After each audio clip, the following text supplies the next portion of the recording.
pagi Ibu, perkenalkan saya Dr. Nabila yang menjaga poliklinik pada pagi hari ini. Dengan Ibu siapa saya berbicara? Vio.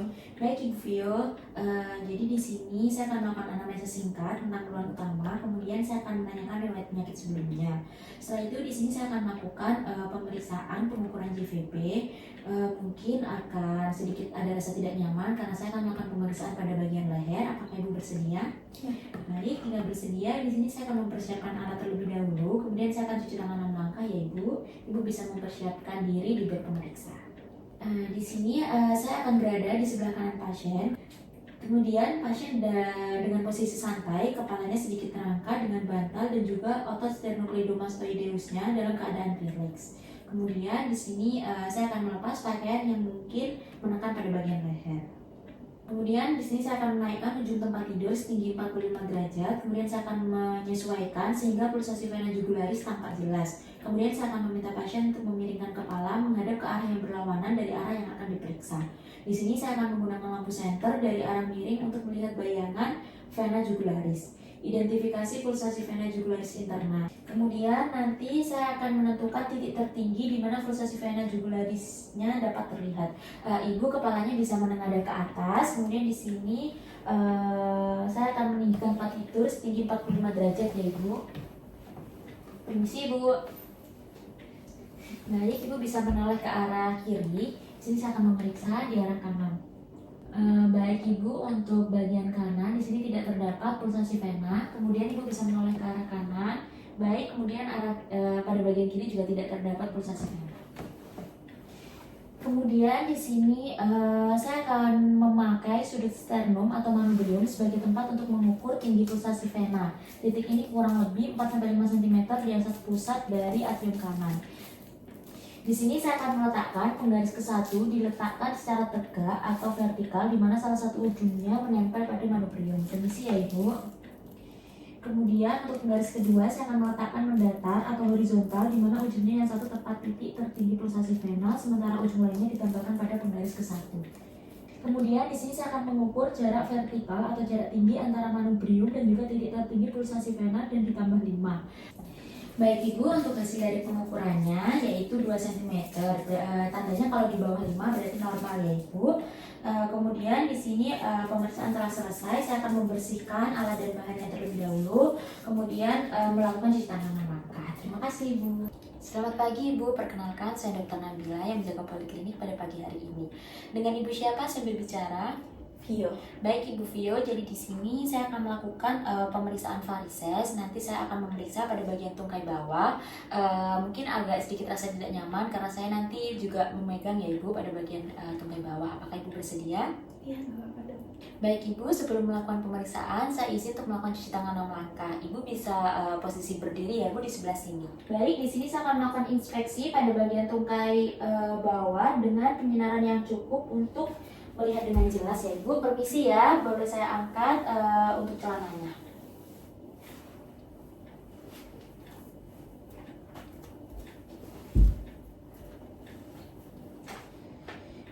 Baik, di sini saya akan melihat apakah terdapat kelainan kulit seperti edem, perdarahan, ulkus maupun telangiektasis. Di sini tidak ada ya Bu, saya sudah lihat baik tungkai kanan maupun tungkai kiri tidak terdapat kelainan kulit. Baik, kemudian di sini saya akan melakukan inspeksi. Saya akan melihat pada bagian tungkai bagian kanan maupun kiri. Di sini saya lihat tidak terdapat tanda-tanda varises. Tanda-tanda varises biasanya itu venanya melebar, berkelok-kelok dan juga warnanya itu kebiruan. Baik, di sini pada bagian tungkai kanan maupun kiri semuanya normal karena tidak terdapat tanda-tanda varises. Kemudian di sini saya akan melakukan palpasi. Saya akan meraba pada daerah vena yang berkelok-kelok dan juga melakukan penilaian ketegangan varises vena tungkai bawah dan juga besarnya pelebaran vena. Di sini saya juga memeriksa pulsasi pada vena dan juga arteri apakah terdapat kelainan maupun obstruksi. Permisi ya Ibu, saya izin untuk melakukan palpasi.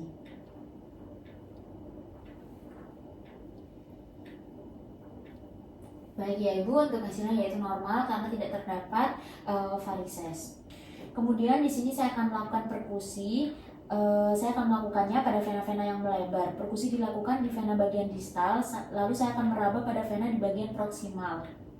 Apakah terdapat aliran maupun gelombang-gelombang?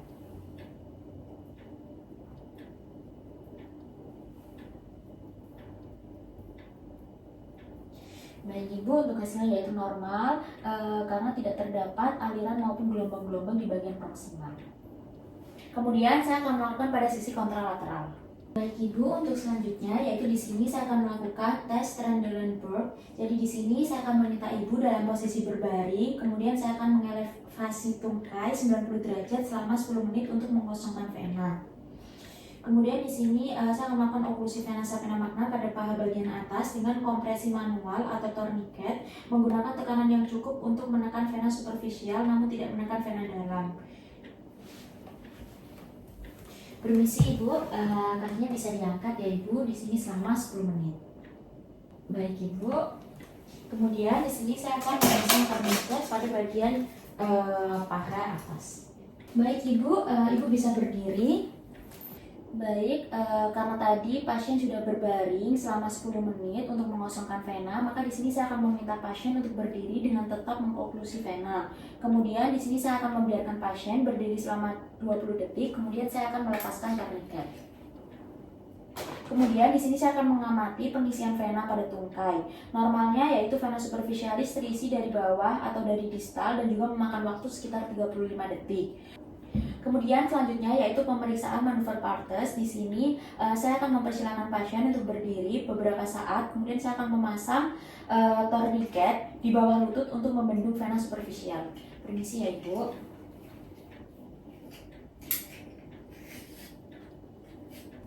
Kemudian Ibu bisa melakukan gerakan berjingkat sebanyak 10 kali agar otot-otot betis dapat berkontraksi sehingga darah dapat dipompa dan juga sinusoid vena otot dan juga vena sekitarnya. Silakan Ibu. 1, 2, 3, 4, 5, 6, 7, 8, 9, 10. Baik Ibu, untuk hasilnya yaitu di sini tidak terdapat pelebaran pada vena yang artinya yaitu normal ya Ibu. Di sini saya juga akan melakukan pada bagian kontralateral. Baik, selanjutnya yaitu saya akan melakukan pemeriksaan Homanside. Di sini pasien dengan posisi tidur terlentang. Kemudian di sini saya akan mendorsofleksikan pada bagian telapak kaki. Kemudian apabila terdapat rasa nyeri, Ibu bisa menginformasikan kepada saya. Permisi ya Ibu. Apakah ada rasa nyeri Bu? Tidak ada. Baik, untuk sisi kontralateral, apakah ada rasa nyeri? Tidak ada. Baik Ibu, di sini untuk hasilnya pemeriksaannya normal ya Ibu karena tidak terdapat rasa nyeri baik pada bagian tungkai kanan maupun tungkai kiri. Baik Ibu, untuk pemeriksaan varises pada hari ini mulai dari inspeksi, palpasi, perkusi, kemudian tes Trendelenburg, manuver partes dan juga Homanside semuanya normal ya Ibu, tidak terdapat tanda-tanda varises. Terima kasih Ibu. Di sini saya akan melakukan cuci tangan 6 langkah terlebih dahulu.